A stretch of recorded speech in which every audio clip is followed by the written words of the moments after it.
Elle a tenu parole. 5 mois après l'annonce de sa candidature, Sophie Van Goethem a déposé sa liste ce matin en préfecture. Une liste composée de personnalités de la société civile, mais aussi de 2 autres conseillers d'opposition.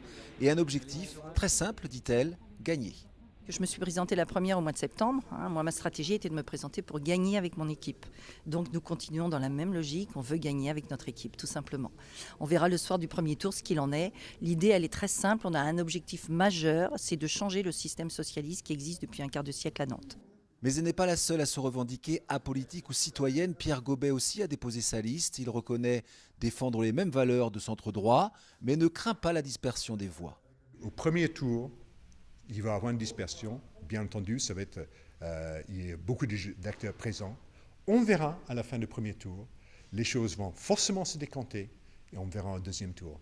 Et moi, je serai présent au deuxième tour pour faire le travail qui doit être fait, à savoir d'évincer l'équipe actuelle et de remplacer par un mouvement citoyen. Et c'est finalement leur principal point commun avec la troisième candidate, l'UMP Laurence Garnier, leur objectif de victoire, motivé par l'absence de Jean-Marc Ayrault. Reste à savoir si cela passera par une union de ces 3 listes au second tour.